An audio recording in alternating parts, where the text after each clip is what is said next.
Mirëdita shikues të nderuar të Klan Kosovës të edicionit infomagazines. Me ju sot do të jem unë Shkodran nga Eroku. Fillimisht në këtë edicion do të ndjekim. Sot në Prishtinë filloi një ndër takimet më të mëdha të dialogut ndërkombëtar në Evropë. Në të do të marrin pjesë më shumë se 300 pjesëmarrës nga 50 shtete të botës. Përfshirë edhe shumë prej tyre që nuk kanë ignorante pavarësinë e Kosovës. Komuna e Deçarit nga sot ka filluar greven nga ora 8 deri në 12, e cila do të zgjasë fillimisht 7 ditë. Në këtë formë po kundërshton vendimin e gjykatës kushtetuese, me të cilën 23 hektar tokë kanë kaluar në pronësi të manastirit të Deçanit.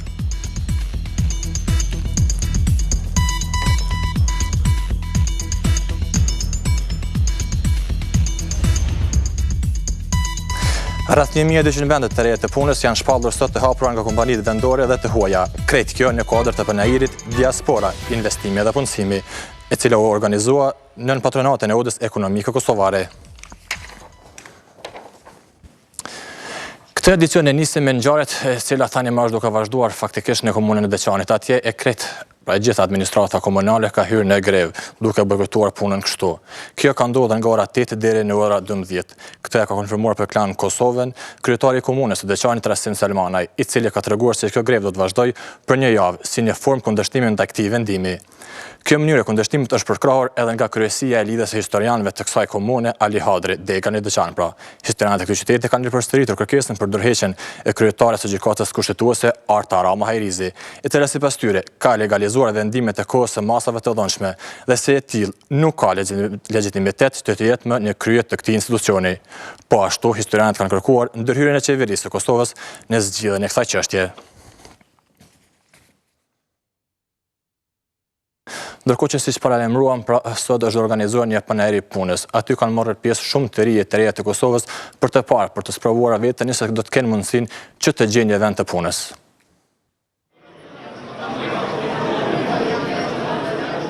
Dikush po interesohet për kushtet e punës, e disa të tjerë po i plotësojnë CV personale.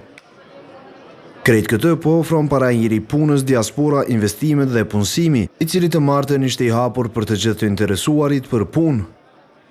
E numri këtyre të fundit ishte goxha i madh. Për dikë, kjo mundësi punësimi po del të jetë shumë shpresëdhënëse. Unë i besoj këtij panajiri, besoj si ku me kanë mirë për këta 3 që aplikojnë këto. Mundet me ju ofru besoj vendet ndryshme të punës, për të cilat pozita i takojnë. Për shembull, nëse kam përfundu fakultetin, më konvenon një punë praktike me kry dikun, ku më apliku, besoj se do të pranohen. Hapjen e këtij panajiri bëri ministri punës dhe mirëqenies sociale Arban Abrashi, i cili pati kërkesa nga investitorët. Ndërkaq kushte më të mira pune premtoi ministri i Tregtisë dhe Industrisë Hikmete Bajrami. Neve si qeveritarë në ambientet që të bëjmë detyrat tona, të vazhdojmë në përmirësimin e ambientit, të biznesit, në vendosjen e rendit dhe ligjit. Nga ky panajir që ishte vetëm një ditor, pritet punësimi i rreth 1200 punëtorëve në kompani të huaja e vendore.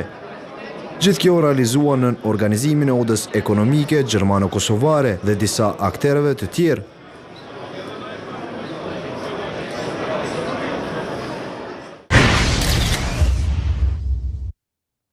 Ndonë se mbledhja e fundit të Kuvendit Komunal të Prishtinës vuri në pa një pajtim në mes të palëve kryesisht asamblezëve të pozicës dhe opozitës, sot nuk ndodhi një gjë e tillë. Pavarësisht se dikush mendoj se tash tutje gjërat do të shkonin mirë. Asamblezët e PDK-s e të LDK-s nuk morën pjesë në seancën e Kuvendit Komunal. Në këtë mënyrë është pamundësuar që të caktohet lokacioni për ambasadën e Shqipërisë në Kosovë. Një pjesë e asamblezëve ju përgjigjen me kohë ftesës për mbledhje kuvendi. Por shumica e tyre nuk erdhën fare në objektin e komunës të martën, ku ishte ftuar një mbledhje jashtëzakonshme me kërkesë të kryetarit të Prishtinës, Shpend Ahmeti. Si rendite, këtu para pa ndrimi i lokacionit për ndërtimin e objektit të ambasadës së Shqipërisë në Kosovë. E për mungesë kuorumi, mbledhja u dështoi. Prezent sot jemi 20. Konstatoj se nuk ekzistojnë kushtet, nuk ekziston kvorumi për mbajtjen e mbledhjes jashtëzakonshme. Anulimi i kësaj seance nxiti reagimin e nënkyetarit të komunës, Dardan Sejdiu. Domethënë për mbledhjen kryesuese, s'pi pret asamblesat marrë? Këtu munguan asamblejistët e Lidhjes Demokratike të Kosovës dhe Partisë Demokratike të Kosovës. Përmes një komunikate, grupi i asamblezëve të LDK-s bëri me dije se nuk e patë rrugës thirrjen e një seance të jashtëzakonshme për këtë punë. Bile ky grup pyet se pse të propozohet ndërtimi i objektit të ambasadës në parcelën ku duhet të ndërtohet selia e lidhjes demokratike të Kosovës. E nënkryetari i komunës Sejdiu po thot se LDK mungoi për një arsye krejt tjetër. Është e qartë që interesi tyre nuk është që të afrohemi me Shqipërinë, interesi tyre nuk është që të ecim përpara në idenë e unitetit të kombit, por ja që bëjnë politikë edhe me tema që nuk duhet bërë politikë. Pas dështimit të mbledhjes të së martës rreth ndrimit të lokacionit, nuk dihet se kur kuvendi komunal do të vendosë për parcelën, ku do të ndërtohet ambasada e shtetit shqiptar.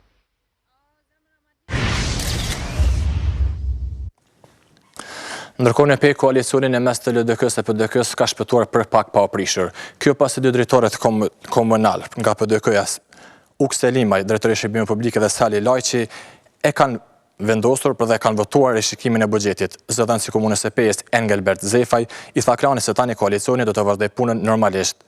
Problemi mes partnerëve kishte filluar me datën 20 maj, kur dy drejtorët nga PDK-ja kishin refuzuar ta votonin rishikimin e buxhetit dhe kryetari Muhaxhiri kishte kërcënuar me përjashtim të koalicionit dhe prishje më pas.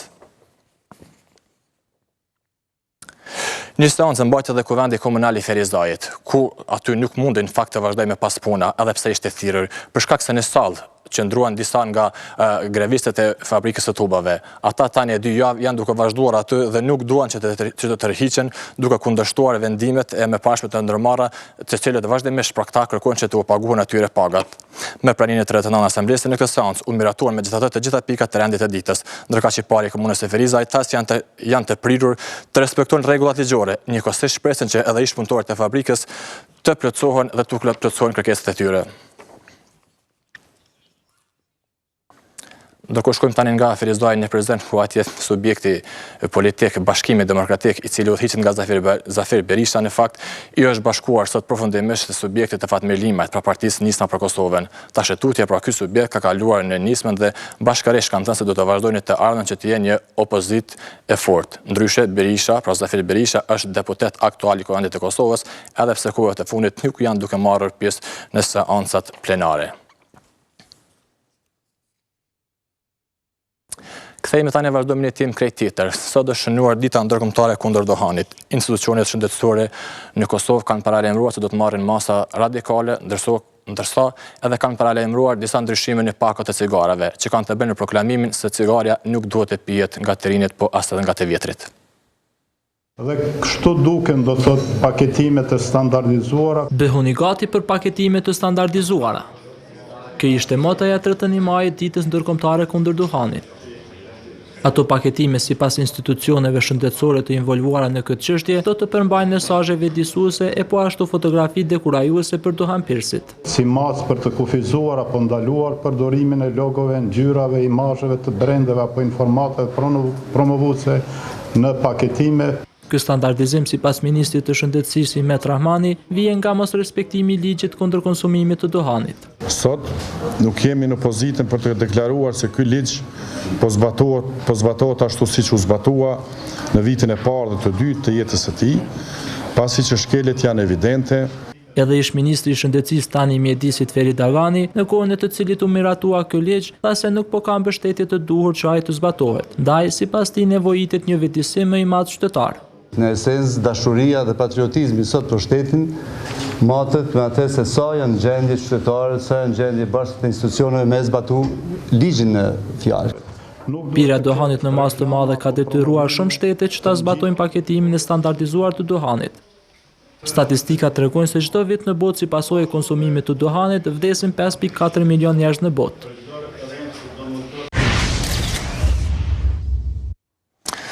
E në Prishtinë ka nisur konferenca ndërfentare kur po marrin pjesë rreth 300 pjesëmarrës nga 50 shtetet e botës, përfshirë edhe ato të cilat nuk e kanë njohur ende pavarësinë e Kosovës. E për 3 ditë në të do të diskutohet roli i gruas në luftimin e ekstremizmit. Në Prishtinë po ashtu kanë ardhur edhe nobelistët e paqes, Shirin Ebadi nga Irani dhe Takuel Karman nga Jemeni. Prishtina pra është për herë të Për herë të pesë, një koqire e këtij takimi të madh të titulluar Interfaith Kosovo. Konferenca si do të ndajë edhe çmimin e Kosovës për dialog ndërfetar, të cilin do ta marrin kryetari i Londrës Sadi Khan pa i posazjedhur dhe Monsignor Vincenzo Paglia, themelues i komunitetit të Sant Edigios. Për të parë se si ka shkuar fillimi i kësaj konference, në një lidhje të drejt për drejt e kemi kolegën tonë Arbresha Shpati, e cila tani më është vetë e vendosur tek hoteli ku po mbahen zhvillimet e kësaj konference. Arbresha, nëse po na dëgjon, të lutem na thuaj më të rejat nga kjo konferencë. Po, Shkodrant, faleminderit shumë. Nuk kanë kaluar në fakt vetëm 40 minuta që prej se ka nisur konferenca ndërfetare këtu në qendër të Prishtinës, siç e thatë edhe ju, me 300 pjesëmarrës nga 50 vende të ndryshme të botës, shumica prej atyre vendeve që edhe nuk e kanë njohur pavarësinë e shtetit Kosovës. Ndryshe, si temë bosh e kësaj konference është luftimi i roli i gruas në fakt në luftën kundër ekstremizmit. Nuk e di nëse në prapavi në njërin prej këtyre sallave këtu, në fakt është duke i zhvilluar punimet konferenca dhe një fjalë rasti në fakt paraprakisht e ka pasur edhe presidenti i vendit, zoti Hashim Thaçi, i cili në fjalën e tij tha që komentoi në fakt artikullin i cili është publikuar ditë më parë në të përditshmën amerikane New York Times, ku thuhet se Kosova është një tokë e pleshme e ekstremizmit. Në fakt, sipas tij, nuk mund të mohojmë frikën që edhe në Kosovë do të mund të ndodhë diçka e tillë, por gjithmonë do duhet të jemi të gati të përgatitemi dhe tha që kjo konferencë është një prej atyre mënyrave më të duhura në luftën kundër ekstremizmit. Ndryshe, në vazhdim për momentin është duke mbajtur fjalën e saj të rastit nobelistja Shirin Ebadi, e cila është nga Irani.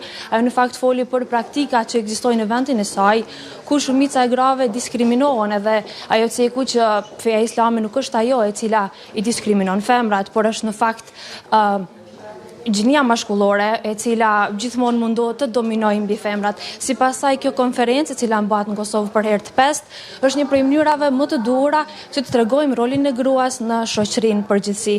Ndryshe, është përmendur gjithashtu, po besoj e thatë edhe në njoftim, që një çmim do të ndahet këtë vit për kryetarin e ri të Londrës, i cili në fakt nuk do të jetë këtu i pranishëm për ta marrë atë, po që lidhja do të bëhet më të nëpërmjet videolinkut.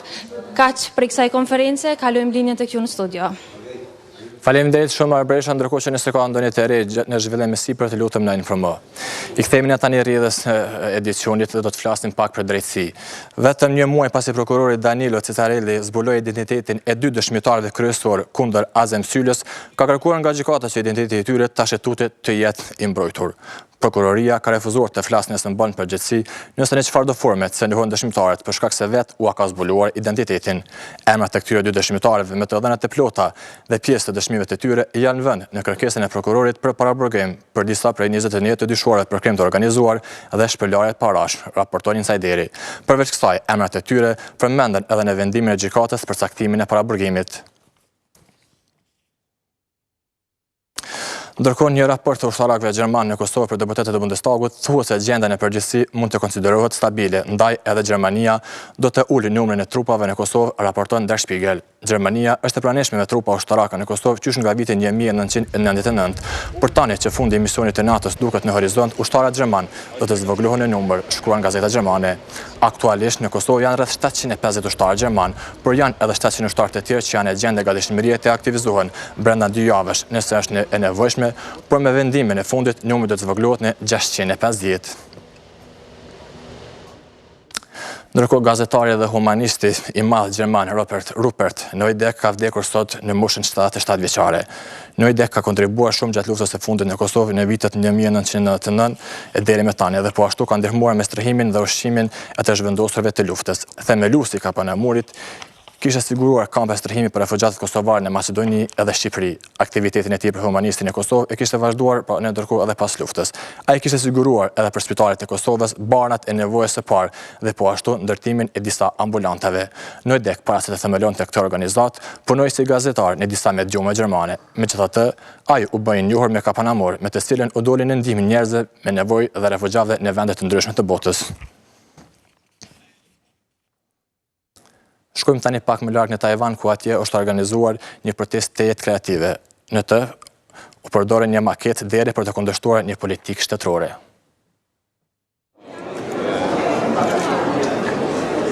Opozita në Tajvan zgjodhi një mënyrë interesante për të protestuar.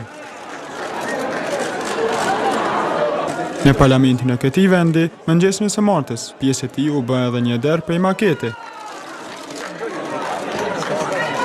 Maketa u fut në shenjë proteste për të kundërshtuar importimin e mishit të derrit me raktopamin nga Shtetet e Bashkuara të Amerikës. E pakënaqësia nuk u shpreh vetëm në parlament. Protesta pati edhe në rrugë. E kreativiteti protestues nuk mungoj as pak as në një vend të Amerikës Jugore. Punonësit e Ministrisë së Transparencës në Brazil të hënën pastruan ndërtesën dhe kabinetin e kësaj ministrie. Ky veprim u ndërmor për t'i bërë me dije presidentit të ri Michel Temer nevojën për të pastruar kabinetin e tij qeverisës nga njerëzit e korruptuar. Reagimi erdhi pas publikimit të video incizimeve të ministrit Fabiano Silveira, që treguan pjesëmarrjen e tij në afera korruptive dhe rishfet, gjë që pasoi me dorëheqjen e tij.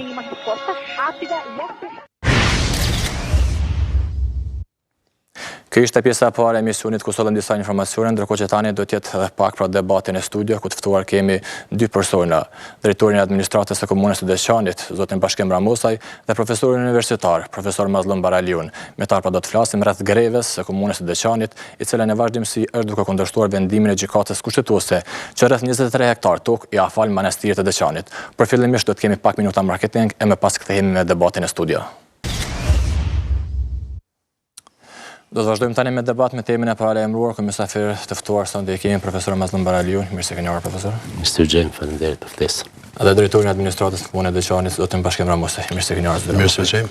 Faleminderit. Do ta nisim me ju, zotin Ramosaj. Na tregoni cili ishte, çka ju shtyri juve që të hyni sot në grevë? Do të me shpjegoj kronologjinë e rastit. Edhe pse është tani bakron kronologjia e kaluar. Prej vitit 93 deri tashtit ka qenë shqetësim jashtëzakonisht i madh edhe për ndërmarrjet, punëtorët e atyre ndërmarrjet që kanë punë mirë, po edhe shqetësimi arrit me vendime dhe gjykime që konsiderojmë që janë të padrejta dhe janë pa kundërkushtetuese. Në këtë rast bëhet fjalë për 24 hektar tokë, të cilat e ngulfatin zhvillimin ekonomik të komunës së Deçanit, sepse janë resurse potenciale me potencial shumë të madh dhe me interes për shtetarët e komunës së Deçanit. Absurditeti fillon në vitin 1993, kur ndërmarrja e dhunshme sloga i bën dhurat 12 hektar tokë të ndërmarrjes së Liria e manastirit të Deçanit, për të vazhduar me tutje edhe në vitin 1997, kur po ashtu Qeveria e Republikës së Serbisë i fal edhe 11 hektar tjera shtesë, dhe këtu 12 hektar që parafërsisht bojnë afër 24 hektar tokë, të cilat kanë qenë pronë ndërmarrjeve Apiko dhe Iliria. Në këtë rast vazhdon absurditeti prap, sepse në vitin 1987 me ligjin për qarkullimin e patundshmërive të Jeshtë Federatës Jugoslave nuk lejohet bartja e pronës të ndërmarrjeve në persona juridik as fizik, pas persona juridik qytetar, sikur janë quajtur bashkitë fetare në atë kohë.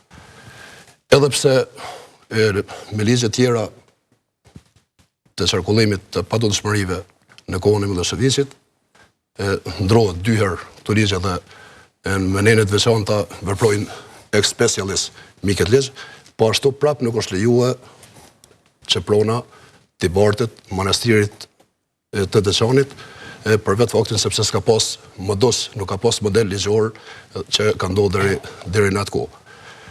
Në kohën kur po flasim, vetë manastiri i Deçanit kërkon që këto prona të barten në libër katastral, dhe si për çudi, administrata e dhunshme e asaj kohe nuk pranon që me regjistru pasurinë e falur në emër të manastirit. Dhe ndërkohë përfundon lufta në vitin 1999 2000 punëtorët shkojnë të qasën ndërmarrjeve tyre, që konsiderohen që janë pasuri e tyre, edhe nuk lejohen nga kfori për shkaqe të sigurisë. Dhe në këtë rast, këta e ngritin një padi në gjykatën komunale, e cila ka pas kompetencë lëndore dhe vendore. Dhe në vitin 2002 nxerret akt gjykimi ku jep drejt punëtorëve ndërmarrjeve që prej me shfrytzu. Në këtë rast, për shkak të mungesës në procedurë të manastirit Deçanit dhe të qeverisë së Serbisë, aktgjykimi nxerret në favor të ndërmarrjeve, mirë po gjykata e Qarkut në Pej e rikthen në rigjykim prap. Kurse në vitin 2005, me vendim të UNMIK-ut, realisht të dhomës posaçme që është ndërtuar pranë gjykatës e Supreme për çështjet që kanë bëjnë me AKM-n atko, me Agjencionin Kosovar të Mirëbesimit, tërheqet landa dikun 5 ditë para shqyrtimit. Caktohet seanca dhe 5 ditë para se më shqyrtuar, tërheqet landa dhe shkon pranë dhomës posaçme, pranë gjykatës Supreme, për çështjet të cilat kanë bëj me Agjencionin Kosovar të Mirëbesimit, dhe ky akt vendim që merret për tërheqjet landës është për çudi, është i pa apelueshëm, është i pa ankimueshëm. Dhe tonë që vazhdojnë. Po, e kemi tash edhe fundit vendime e gjykatës kushtetuese dhe tash do dalin pikërisht te greva. Sot ju keni hyrë në grevë. Ka qenë vendim unanim, pra i përbashkët e të gjitha subjekteve politike? Në rastin kur ne kemi marrë aktgjykimin e gjykatës kushtetuese, kemi marrë një mbledhje të jashtëzakonshme të asamblesë komunale me komplet procedurat që janë parapome për mbledhjen e mbledhjes së jashtëzakonshme, dhe në këtë mbledhje të jashtëzakonshme të gjitha subjektet politike që përfaqësohen në Asamblenë Komunale, në këtë rast edhe kryetari i komunës së Deçanit me ekzekutivin e tij, kanë qenë të dakorduar që me ndërmarrë disa hapa që kanë të bëjnë me kundërshtimin. Një prej hapave që ka të bëjë me kundërshtimin është edhe greva institucionale e komunës së Deçanit, e cila ka për qëllim të shpreh pakënaqësinë dhe të shpreh kundërshtimin me një aktgjykim të gjykatës kushtetuese që vlerësojmë që është ma tepër se politik. Si shkoi dita e parë e grevës? Ka shku mirë, nuk e kemi pas në të lashe, orari i grevës është prej orës 8 deri në ora 12, kurse me palë cilat ka nevojë për mjë shërby, vazhdojmë me punë prej orës 1 deri në ora 4. Pra asnjë drejtoria sindikastare nuk punon prej orës prej mëngjesit deri në orën 12? Jo, nuk punon, punojnë shërbimet emergjente, zjarr fiksat të këto që nuk punon me, nuk është e ndershme dhe nuk është e lijueshme për me inal veprimtarinë e tyre. A ka pas ndonjë ankesë tek qytetarët e tjerë, të cilët mund të mos preken me vendimin? S'paku ditën e parë sot nuk ka pas ndonjë ankesë, dhe ta shohim në ditë të vazhdim si do të rezultojë kjo gjendje. Faleminderit profesor Baraliu. A besojnë ju se me këto protestat që kanë ndërmarrë tash ekzekutivi i Deçanit mund të arrijnë qëllimit, a mund të rishikohet vendimi i gjykatës kushtetuese, a mund të ankimohet? Mund vjen keq për hir të së vërtetës dhe shkencore dhe ligjore dhe kushtetuese, më duhet ta them atë që në fakt mund të bëhet dhe atë që nuk mund të bëhet tani pas këtij vendimi, gjithsesi aktgjykimi të gjykatës kushtetuese.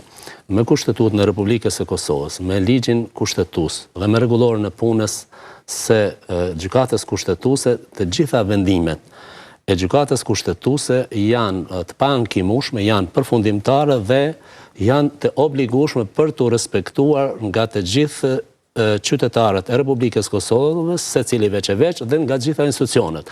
Pra, instancë tjetër ankimore nuk ka, gjykata kushtetuese është institucion i llojit të vet, i drejtësisë kushtetuese dhe cila vendimet i merr në formë të prerë dhe është po ashtu, në bazë të kushtetutës, e definuar si një gardiane dhe mbrojtëse e kushtetueshmërisë dhe ligjshmërisë.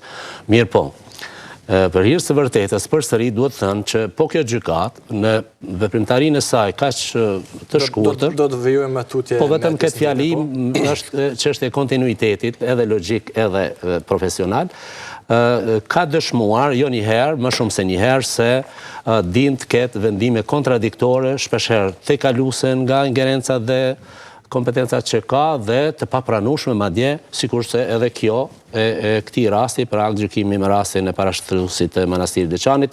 Shumë raste të tjera janë pranuar, por ka pasur edhe raste që me vite të tëra, përkundër faktit që thash janë të detyruara për të zbatuar, nuk janë zbatuar pikërisht për shkak se qytetarët kanë pas percepcion dhe bindje përshtypje se me vendimet e saj kjo gjykatë nuk ka qenë gjithmonë në nivelin e duhur të detyrës së saj dhe nuk ka qenë ashtu siç është definuar me kushtetutë dhe me aktet juridike që përmenda më sipër.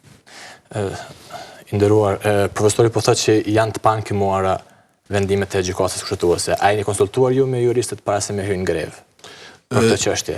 Jemi të ndërgjegjshëm që... Edhe duhet të zbatohen faktikisht nga të gjithë profesorët thashtojnë në aspektin profesional. Jemi të ndërgjegjshëm për gjendjen në cilën ndodhemi dhe jemi të përgjegjshëm edhe për kompetencat e gjykatës kushtetuese dhe për aktgjykimet që gjykata kushtetuese i nxjerr.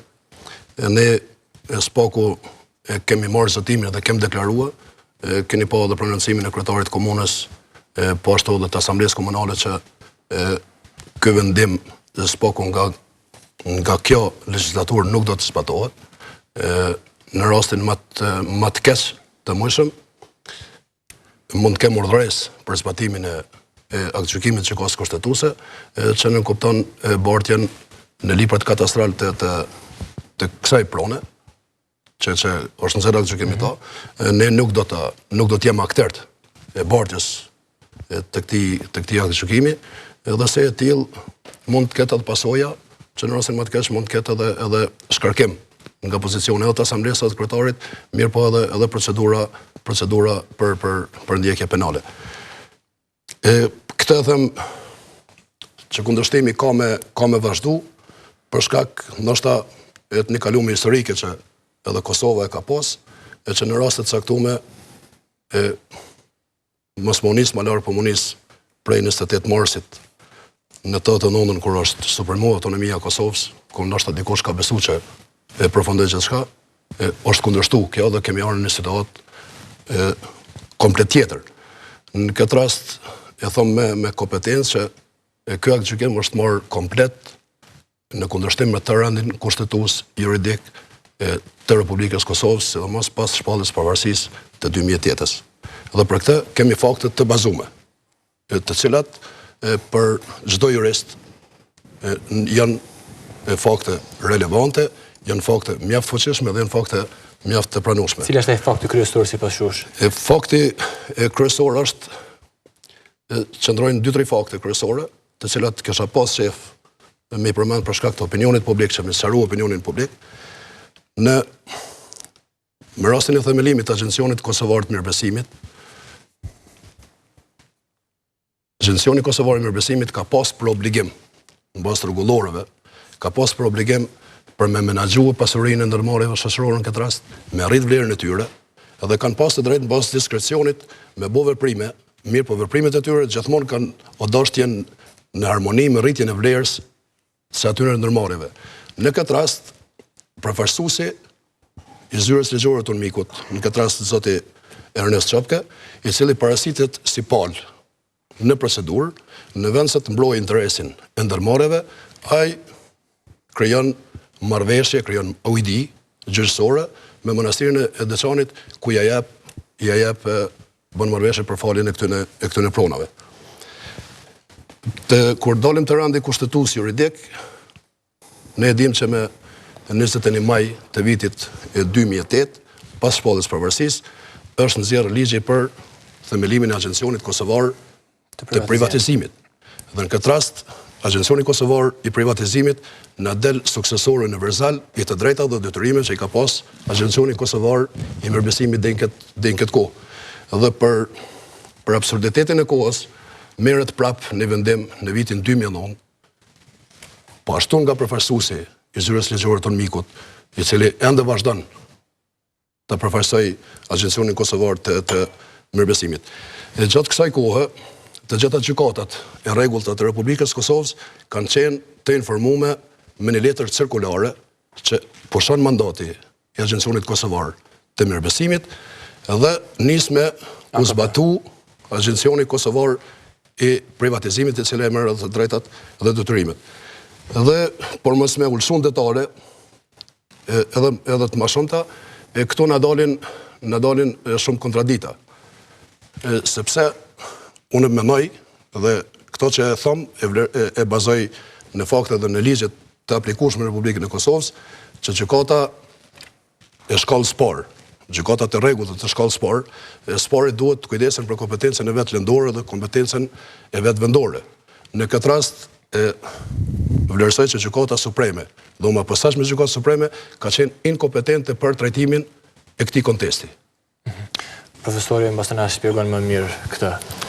Në aspektin juridik, profesor, si është trajtuar Landa? Nga se fillimisht e tha që gjykata kushtetuese disa herë ka sjellë disa gjykime po vendime që nuk kanë qenë fort të mirëpritura. Po, kjo landë, si edhe shumë landë tjera, që tham pak më parë, fatkeqësisht janë mjaft kontradiktore, janë ambiguitive, pra shumë kuptimshe, janë kontradiktore shpeshherë me vendime tjera, gjithsesi gjykimet tjera të po kësaj gjykate, dhe unë nëse më lejoni do të përmendja fare shkurt një shembull të njëjtë, ku po kjo gjykatë për të njëjtat çështje, pra është fjala për pronën, dhe pastaj do t'i kthehem kësaj ecurisë nëse më lejohet, nëse kam kohë, ju keni kohë në fakt.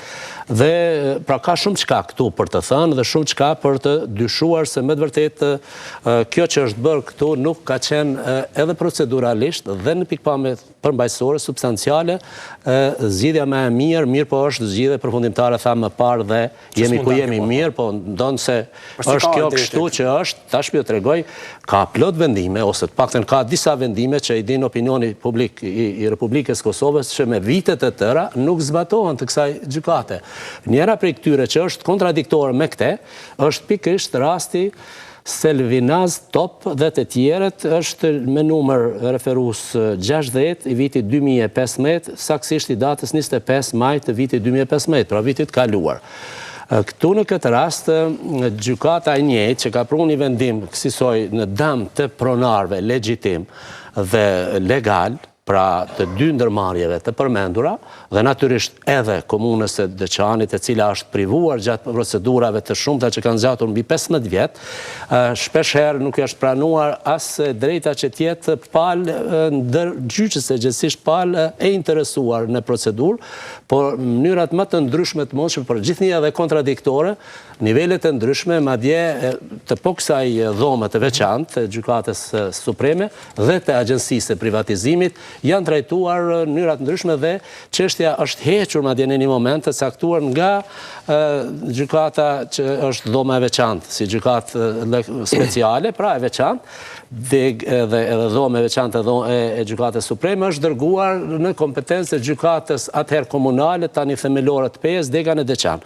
Dhe në ndërkohë përsëri pastaj në emër të kindse asaj që quhet e drejtë e parashtruesit e imagjinuar, për arsye se faktet reale unë nuk i kam pa, kam analizuar me shumë kujdes, nuk o pretendoj që interpretimi është më i miri, por sigurisht që është i bazuar, i ka respektuar pra kjo vendimi i fundit dhe e ka privuar pronarin njërin dhe tjetrin padrejtisht që të jetë pronare e asaj pasurie, gjithsesi asaj patunshmërie. Milioni lidhur me këtë rast, po kjo gjykatë bazohet në nenin 46 paragrafi 3 të Kushtetutës së Republikës Kosovës sa i përket mbrojtjes së pronës. Dhe thotë, drejta e pronës është e garantuar dhe ndërkaq që ne kemi këtu, thash, 2 pronar legjitim, duke inkorporuar si tretin sigurisht edhe komunën si një institucion, gjithsesi është organi përfaqësimit lokal, gjithsesi në kuadër të saj janë zhvilluar aktivitete biznesit të këtyre 2 kompanive më herët dhe tani. Shfrytëzimi i pronës rregullohet me ligj në pajtim me interesin publik. Pra, gjykata në fjalë e respektuar, por që po bën gabime fatkeqësisht, të gabosh errare humanum est. Të gabosh është njerëzore, por të bësh gabime të tilla kardinale, unë nuk di, por definitivisht kjo gjykatë do duhej që të ketë parasysh që ta përmirësojë një praktikë dhe ta mbrojë me të vërtetë ashtu siç është e obliguar kushtetutën. Pra, interesi publik, e këtu interesi publik është i dëmtuar, është qartë as e qiltër. Pra Deçani, komuna Deçani. Jo vetëm komuna, po janë edhe 2 subjekte biznesore, që edhe me ligjet e ateshëm, madje edhe me ligjet, si që dëgjuam përfaqësuesin me të drejtë, edhe me ligjet e okupatorit, ato kanë qenë të ndaluara transaksionet e tilla. Aq më tepër është bën një falje, pra me një marrëveshje jo formale, që në fakt nuk është mënyra duhur ligjore, as ka qenë me ligjet në fuqi të atij pushteti atëherë të Miloševićit, dhe keni parasysh që një pushtet i një njeriu që është akuzuar bashkë me shtetin e tij në Hag për 3 vjet e sipër ka qëndruar për gjenocid që ka bërë në Kosovë, ndaj qytetarëve dhe natyrisht ndaj pasurisë. 1200 e sa fshatra të Kosovës janë djegur, janë kallra të tjera. Pra, interesi publik nuk është mbrojtur, përkundazi është cenuar me vendimin këte, por edhe me vendimet e e asaj që quhet dhomë e veçantë e Gjykatës Supreme në rastet e saktuara, para arsye se s'kemi kohë detajisht. Pika 3, paragrafi 3 i këtij neni thot, askush nuk mund të privohet në mënyrë arbitrare nga prona. Ju lutem, në mënyrën më arbitrare, sa ti merret dikuj një ndërmarrje dhe një tjetër që kanë pasur rezultate pozitive, kanë pasur profit në biznes. Unë mbaj mend, unë personalisht si qytetari i Kosovës për çështje të shëndetit, gjithsesi për ilaç, si thot populli, pra për barna, kam bler produktet e këtyre, sidomos asaj të Apikos, nëse nuk gabon, Apiko është marrë me prodhimin e mjaltit. Dhe është privuar në mënyrë arbitrare. Neni 31 i Gjykatës, i Kushtetutës Republikës Kosovës, po ashtu e parashef, sikurse edhe neni 6 i Konventës Europiane për Drejtat e Njerëzit, me Selin Strasburg, në të cilin nen thirrën kjo gjykatë, në fakt thirret gabimisht, thotë e drejta në gjykim të paanshëm dhe të drejtë garantohet me kushtetut. Ndërkaq këtu kemi një gjykim me shumë të pathëna dhe me shumë kontradikta, siç e tha dhe përfaqësuesi, po edhe mund ta lexoj gjithkush, është në websajtin e komunës dhe do t'i shohte gjitha këto çdo profesionist, madje edhe vetëm qytetari i zakonshëm. Çdo kujt thot i garantohet mbrojtja e barabartë të drejtave në procedurë para gjykatës. Çfarë situate kemi këtu në pikat, për të mos i numëruar, i kam të numëruara këtu, po shkurtimisht në këtë proces gjyqësor për kaq vite, në situata të caktuara, pikërisht dhoma e veçantë ose vetë agjencia duke përfaqësuar këto padrejtisht, duke marrë kompetencën e përfaqësimit legjitim dhe duke marrë legitimitetin aktiv, thot që ka tendenca, nga këto dy ndërmarrje ka tendenca diskriminuese ndaj palës tjetër dhe nuk e bën përfaqësimin në faktik dhe nuk e bën garantimin e të drejtave që ka pas për detyrë, për atë është ai agjenci, ndër të tjera, të atyre pronarëve, në këtë rast personave juridik, 2 persona juridik që i përmendëm më sipër. Dhe më tutje, çdo kush gëzon të drejtën për shqyrtim publik, të drejtë dhe të paanshëm të një çështje juridike, në këtë rast të pronësisë, që është çështja e shejtë. Gjithkund në botë, në kapitalizëm dhe në kapitalizmin neoliberal, çfarë pretendojmë sot ne dhe në botë moderne të ndërtohet, kjo është e shejtë. Në fakt është cenuar skajshmërisht dhe në mënyrë skandaloze e drejta që pikërisht personat juridik të kenë të drejtën e tyre të shqyrtimit publik, për arsye se shumë herë nuk janë pranuar, janë larguar dhe jo është mohuar e drejta e përfaqësimit në këtë rast dhe jo vetëm atyre, po edhe komunës si një intervenient i interesuar palë ndërgjyqëse, herë është larguar bashkëkinëse me Serbinë si palë ndërgjyqëse, pastaj në ndërkohë është pranuar, pastaj është larguar, ankesat janë marrë, pastaj nuk janë respektuar dhe në këtë rast të dy ankesat e të dy personave juridik nga vendimi përfunditar i kësaj gjykate janë refuzuar, respektivisht nuk janë marrë parasysh. Nëse më lejoni edhe 2 sekonda, po shkurtimisht pika 28 e këtij vendimi verdikti që përmenda të Selvinazit Top dhe të tjerëve, thot kështu e kësaj gjykate. Gjykata kushtetuese nuk me vlerësimin e saj nuk mund të zamësoj vlerësimin e bërë nga gjykata të rregullta. Gjë që në këtë akt gjykim e ka bërë. Pikërisht njëjtën gjë që më herët ka thënë nuk mund ta bëjë dhe nuk e ka bërë. Pra keni parasysh çfarë kontradiktoriteti. Pra, a do të mbaj përgjegjësi dikush për këtë? Po natyrisht që do se këto studiohen këtë gjëra, analizohen nga qytetarët dhe ka shumë kundërthënie mes rasteve. Ka po sigurisht. Jo nuk po them unë, po e kanë thënë këta.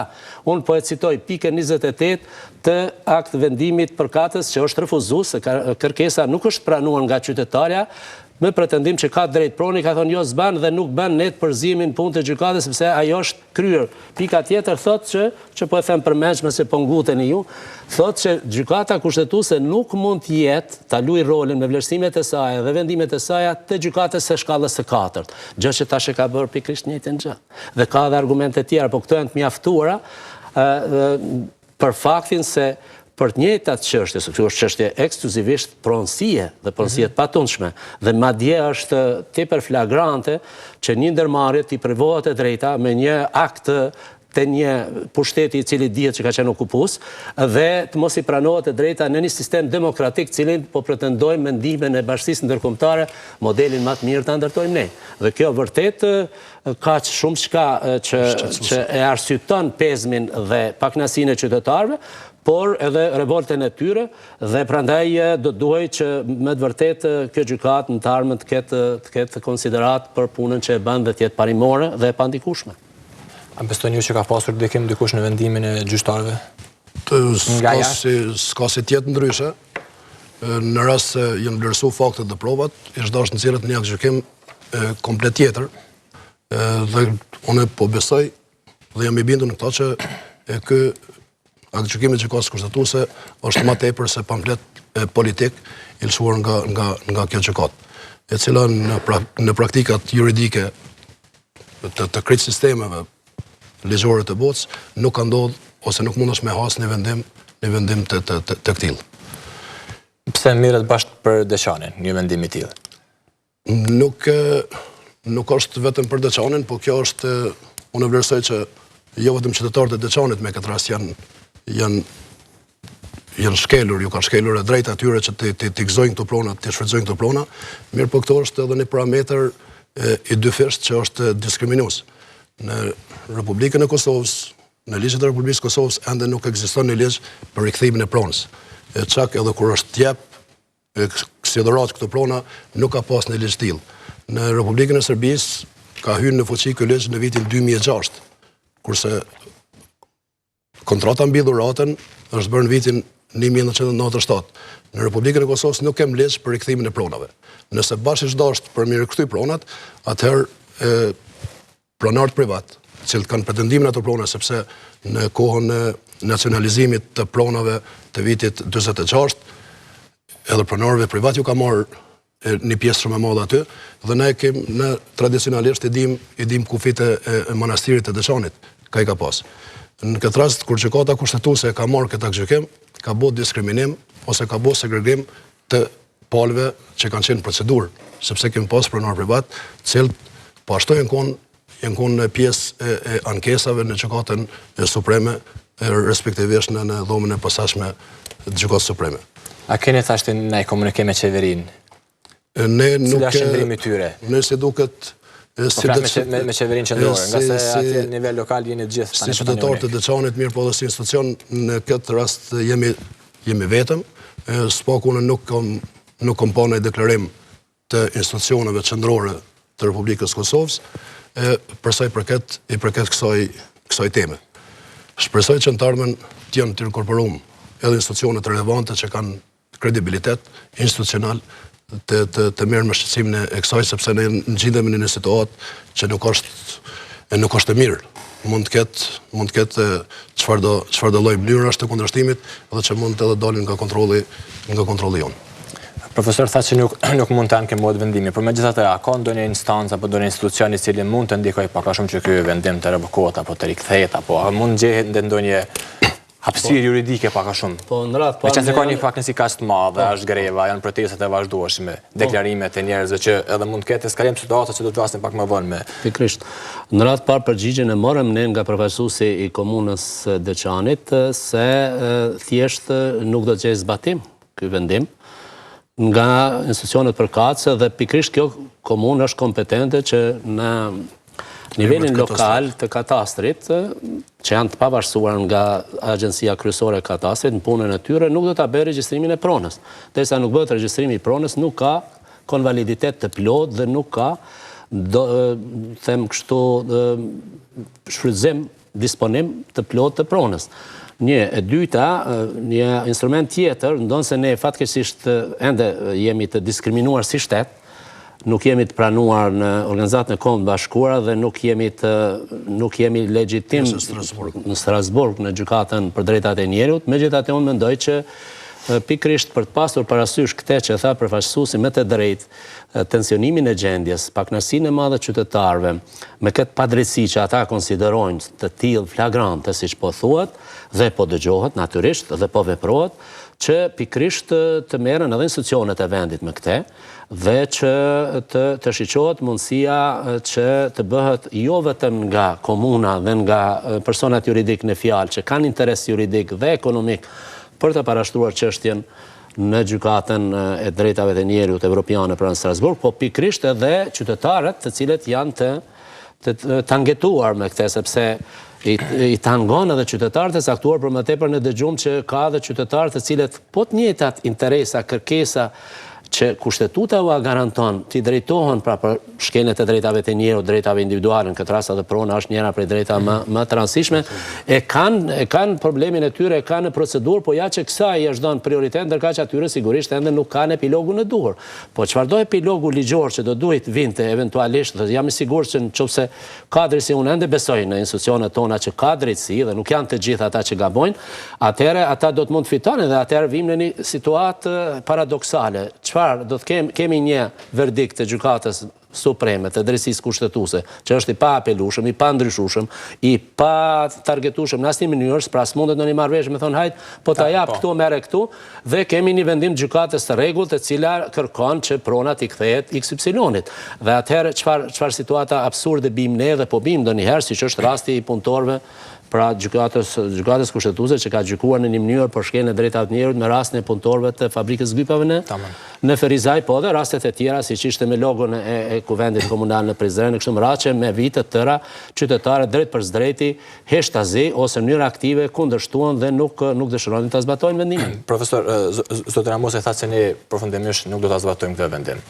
Po çfarë mos ta mund të ndërmerrë ndaj komunës, ndaj aktorëve kryesorë për mos debatim? Po, shiqoni, nuk ka mekanizma të tillë përveç se penal, instrumentariumi penal, gjë që nuk është i parapar me këto mekanizma dhe instrumente tjera, s'është e rregulluar, është e rregulluar kaq sa thuhet që vendimet janë të pa ankimueshme dhe janë përfundimtare dhe detyrueshme për tu respektuar. Madje edhe në pikën 4 të aktgjykimit në fjalë, gjykata ka thënë që vendimet janë përfundimtare, që do të thotë res judikata dhe të detyrueshme si të tilla. Pra këtë pikërisht e ka përdorur, jo rastisht e ka përdorur këtë koncept kushtetues e ka futur në verdikt.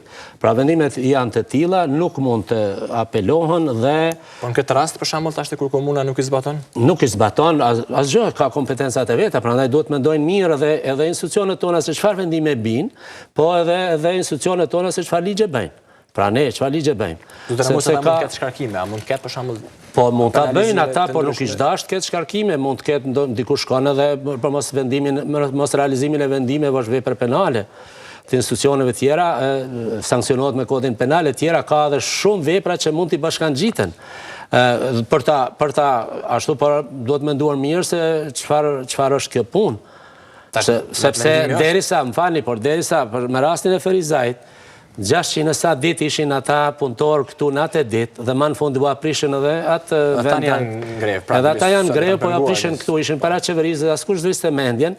Dhe askush të bëri gjë atyre, dikujt sepse ish dashur të mendojë edhe agjencia privatizimi se çka ka bërë. Edhe ish dashur të mendohet edhe dikush tjetër, s'po përmendi tash emra institucione, sepse megjithatë po them besoj ende dhe kam respekt ndaj këtyre institucioneve se janë tonat, natyrisht që ne i kritikojmë për të bërë më të mira dhe më korrekte dhe më ashtu, nuk do të thotë që nëse unë tham se janë korrekte janë, po tregoj në rastet. Dhe po tregojnë në rastet që janë verdikte të cilat me të vërtetë janë edhe kontradiktore dhe diskutueshme. Prandaj mund të bëjnë ata kanë ku kapën në ligjet penale, mirë po nuk ka, duhet menduar mirë sepse nuk është leta e punë të merret. Do duhet menduar mirë sepse vox populi vox dei. Dhe nëse ka një shqetësim qytetarësh masovik, institucional dhe qytetar, pra dhe shoqëria civile, mos harroni është e tëra involvuar atë dhe ingranuar me bindjet plot se është bën një padrejtësi. Tash do të menduar mirë se ta peshojmë se cila është më e rëndësishme dhe çka duhet bërë. Ndoshta duhet një mirë kuptim, pse jo të jetë i manastirit, kur e din që nuk është e tyre, kur e din që, siç tha kolegu i nderuar, ja din edhe kufit, kur e din që pikërisht njerëz të shumicës aty, me ata duhet jetojnë, ata të bashkëtojnë, duke i lutur Perëndis me të drejtën e tyre, por ama duhet mendojmë që të bashkëtosh me shumicën duhet kesh edhe mirë kuptimin e shumicës. Dhe jo dikush të marrë nga dikush tjetër dhe pastaj të kërkojë që të ketë aty qetësi, tolerancë, demokraci dhe paqë. Nuk do të thotë që nuk duhet pasur, mirë po ndoshta duhet reflektoj edhe manastiri, pse jo? Dhe të bisedoj qeveria, bisedojnë njerëzit me strukturat e ndryshme të kishës së pavarur sërbe të asaj që është këtu, në mënyrë që të gjendet një zgjidhje e pranueshme për të dy palët. Ajo mund të ketë bazë, ani që po themi që vendimet e saj janë të pa ankimueshme, ekzistojnë edhe ligjet e tjera, të cilat nuk bijnë në kundërshtim me këtë, sepse faktikisht realizohet vendimi, por praktikisht palët merren vesh, palët e interesuara, merren vesh që të ketë një zgjidhje jo solomonike, po zgjidhje konsensuale ose kompromisi mas pakut mes palëve që të dy palët pak a shumë të mesin të kënaqura. Zotë Ramosaj, me qenë se u përmend edhe çështja e manastirit dhe drejtuesve të manastirit. Çush e keni raportet me ta? Keni pasur komunikim pas marrjes së vendimit apo nxjerrjes së vendimit nga gjykata kushtetuese? A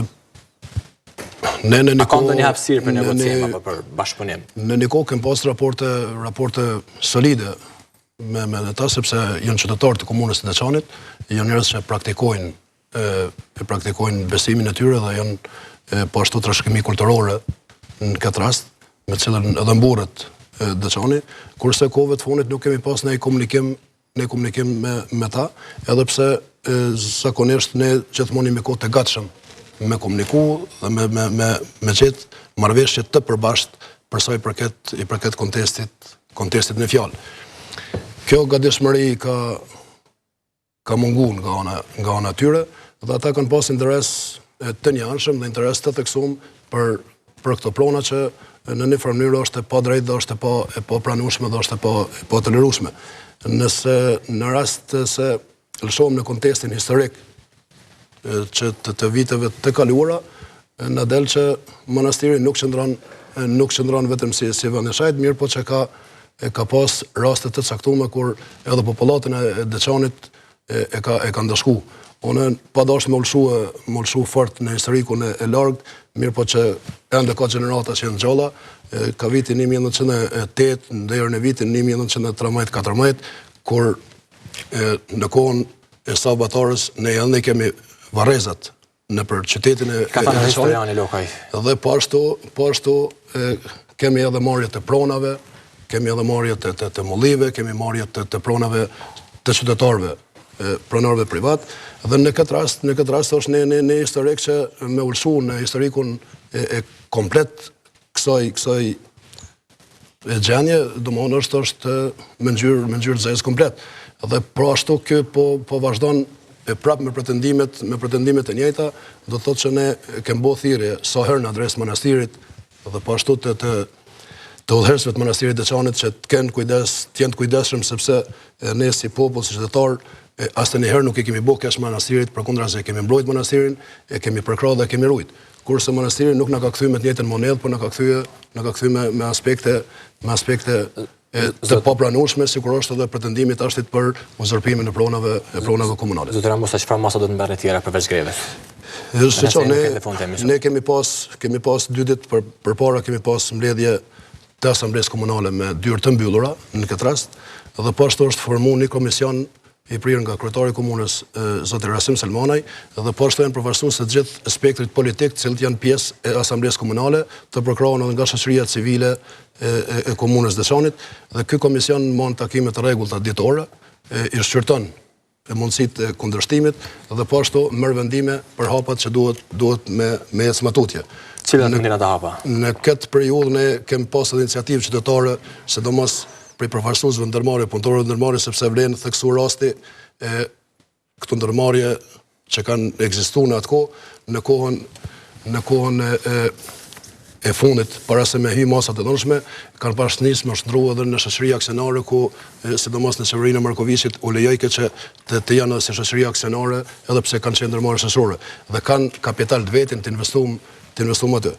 Përpos këtyre kemi edhe pronarë privat, që kanë pretendime për pronat që po ashtu merr manastiri, edhe ata kanë kërkuar me iniciativën e tyre që ne t'ju sqarojmë ose të lypim edhe zgjidhje tjera të mëshme për këto. Nëse nuk ka ndonjë ndryshim që mund të mos ketë Ne kemi biseduar në këtë komision edhe për protesta, kemi diskutuar edhe për trojeza debatuese, kemi qu mesazh në adresë të manastirit Deçanit, në adresë të përfaqësuesve të manastirit, që të jenë të kujdesshëm, sepse realisht janë kujdesshëm. Mund të kenë ndonjë skalim, mund të situatës edhe në me fat nuk janë të frustruar dhe janë mjaft të shqetësuar, mirë po që unë po vlerësoj që nuk është dashur të ndihet mirë përfaqësues të manastirit Deçanit me këtë veprim që e kanë bërë. Do të thotë sepse kanë mujt me orën komune, kanë mujt me bëni marrëveshje me komunën, jo me bë marrëveshje me njerëz që kanë pas disponim të palejueshëm për këto prona në fjalë. Nuk janë qenë zë të shtëpisë për ato prona. Po kanë qenë njerëz që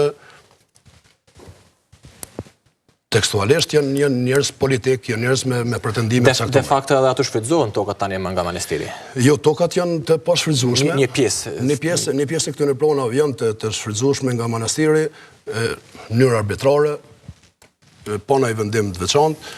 Kemi pas edhe rrethoj të murave nëpër atë pjesë manastirit, dhe aty kemi të vendosur KFOR-in, që është institucion i cili kujdeset për sigurinë e tyre, dhe janë të vendosur në fond prona ku ata pretendojnë për me shfrytëzue. Dhe krejt për fond, zoti Baraliu, kujt mund të jetë përgjegjësia në rast se mund të ketë ndonjë eskalim të situatës? Nga se qytetarët kanë thënë se janë shumë të revoltuar. Vazhdimisht edhe historianët e kanë përsëritur edhe zyrtarët komunal. Përgjegjësia është të gjithëve, por unë mendoj se përgjegjësia kryesore është pikërisht të institucioneve të cilat është dashur të kenë parasysh gjitha situatat në radhë parë zbatimin e plotë të ligjit dhe ligjshmërisë. Dyta, përgjegjësia është po ashtu siç u tha edhe jo vetëm nga manastiri i Deçanit dhe për te, po është edhe kishës ortodokse serbe e cila në njërën anë nuk e njeh shtetin e Kosovës, edhe vetë manastiri dhe prorët e tij kanë deklaruar, po të paktën e prorët e tyre nuk e njohin shtetin e Kosovës dhe në anën tjetër ata kërkojnë nga një shtet që nuk e njohin të bëhen palë aty dhe i marrin përfitimet, ose kjo që dëgjuam tani për shembull që ata paraprakisht, para se të ketë një verdikt, që do të thotë nuk i kanë njohur gjykata tona, dhe kjo është për mua diçka që është shumë simptomatike për të mos thënë fyse, dhe ata e shfrytëzojnë në mënyrë arbitrare tokën e dikujt tjetër pa u vendosur me vendim gjyqësor. Zoti Baraliu, faleminderit shumë që shitsonte. Faleminderit të juve, zotëri. Faleminderit shumë dhe juve shikues të nderuar që na ndoqët, qëndroni ende me Klan Kosovën. Tani është ora pasdites, sa më pas edhe lajmet qendrore të Klan Kosovës.